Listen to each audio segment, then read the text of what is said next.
नमस्कार दोस्तों, आप सभी का स्वागत है मेरे चैनल इम्पोर्टेंट रे में। तो आज का जो मेरा टॉपिक है वो है रीजनिंग। कॉम्पिटिटिव एग्ज़ाम हो या गवर्नमेंट एग्ज़ाम हो या कोई भी अदर ऐसे एग्ज़ाम हो जिसमें रीजनिंग का आना बहुत ज़्यादा ज़रूरी है। रीजनिंग का मतलब है तर्क शक्ति से, ऐसी शक्ति जो कि सोच विचार का अनुमानित शक्ति से होता है। परीक्षा की दृष्टि से देखा जाए तो परीक्षा में आने वाले ऐसे सवाल जो सिर्फ आपके दिमाग से ही हल होते हैं वह तर्क शक्ति वाले प्रश्न होते हैं। अब रीजनिंग के बारे में बात कर लेते हैं। रीजनिंग दो टाइप में बांटी गई है, वर्बल रीजनिंग और non verbal reasoning. Verbal reasoning में हमारा सबसे पहले आएगा जनरल मेंटल एबिलिटी, उसके बाद लॉजिकल रीजनिंग, फिर आएगा analytical reasoning. General mental ability reasoning में आपके पास बेसिक आएगा सारा, देन इसमें पेन का इस्तेमाल सबसे ज़्यादा होगा, और जो लॉजिकल रीजनिंग है उसमें माइंड का इस्तेमाल होगा, और जो एनालिटिकल रीजनिंग है ये इन दोनों का मिश्रण है, यानी कि पेन का इस्तेमाल भी और दिमाग का इस्तेमाल भी, दोनों मिलाकर कुछ ऐसे क्वेश्चन बनाए जाएंगे जो एनालिटिकल रीजनिंग में आते हैं। अब हम बात करते हैं जनरल मेंटल एबिलिटी में कि जनरल मेंटल एबिलिटी में कितने कितने तरीके से क्वेश्चन आपसे पुट हो सकते हैं।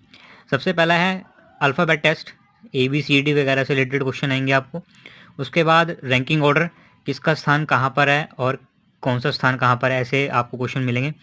और एनालॉजी अनुपात से रिलेटेड क्वेश्चन होंगे, जैसा कि आप देख सकते हैं 4-5 अनुपात, देन 7-5, देन मिलाकर कुछ ऐसे बनेगा।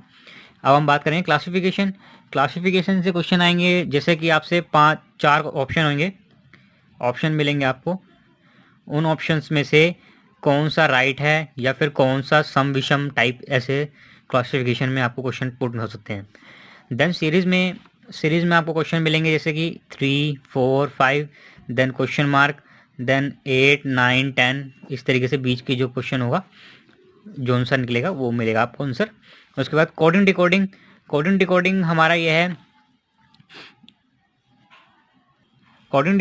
ये है जैसे कि RAT, रैट का हमारे को दे दिया 20, देन इसी तरीके से हमें बैट का निकालना है। ठीक है, इस तरीके से आपसे क्वेश्चन पुट हो सकते हैं। ब्लड रिलेशन आपको पता ही है कि आपको ब्लड रिलेशन किस तरीके से आ सकता है, जैसे कि पहला क्वेश्चन आप ये ले सकते हैं कि आपके फादर जो हैं उनकी जो मम्मा जी हैं, देन उनकी जो लड़की है उसका रिलेशन आपसे क्या होगा, इस तरीके से आपका ब्लड रिलेशन से क्वेश्चन पुट होंगे। देन डायरेक्शन टेस्ट आपको पता है, डायरेक्शन टेस्ट, ठीक है। उसके बाद अब आपके क्यूब और क्यूबॉइड वाले क्वेश्चन आ सकते हैं। देन उसके बाद आएंगे डाइज वाले क्वेश्चन पासा, यानी कि इस तरीके से 1, 2, देन पासे में क्वेश्चन अगले थर्ड पासे में आपका कौन सा वो होगा। देन क्लॉकवाइज क्वेश्चन आपके पास इस तरीके से आ सकते हैं, या तो हमको इससे कोण पूछा जा सकता है आपसे, या फिर आपसे टाइम पूछा जा सकता है, कुछ भी पूछा जा सकता है। और अब आप बात करेंगे कैलेंडर के बारे में। कैलेंडर से रिलेटेड क्वेश्चन है, जैसे कि आज का दिन ले लीजिए, 25 दिसंबर 2020 को कौन सा दिन था, कौन सा या फिर डे है, ठीक है, इस तरीके से। देन इसके 2 साल बाद 25 दिसंबर को कौन सा डे पड़ेगा, इस तरीके से क्वेश्चन आ सकते हैं।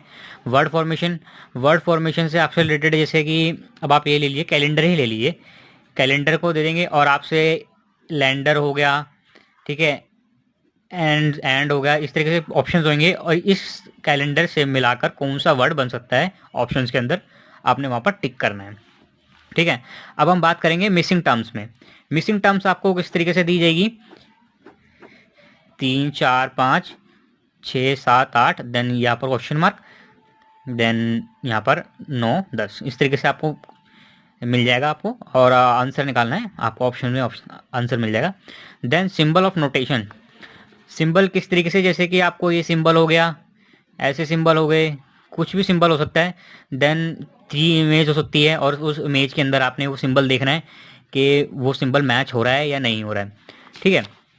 अब हम बात करेंगे अर्थमेटिकल रीजनिंग। ये रीजनिंग का जो कि बहुत ही ज़्यादा टफ है टॉपिक है। इस टॉपिक जो कि सबसे अच्छा मैथ में होगा वो इसको आराम से कर लेगा।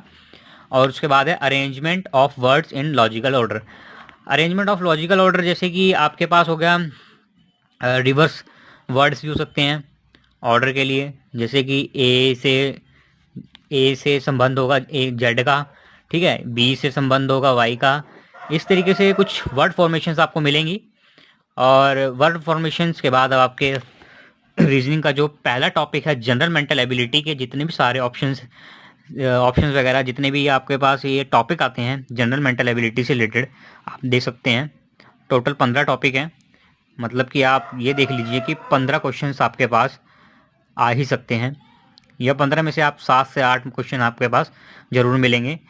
ये काफ़ी ज़्यादा इम्पोर्टेंट है, क्योंकि जब आप गवर्नमेंट जॉब लेते हैं तब आपसे इंटरव्यू में हमेशा आपके थोड़े माइंड से रिलेटेड क्वेश्चन पूछे जाएंगे, जो कि ये आपके लिए बहुत हेल्प करेगा अगर आप इसको सॉल्व करते हैं। ठीक है, धन्यवाद।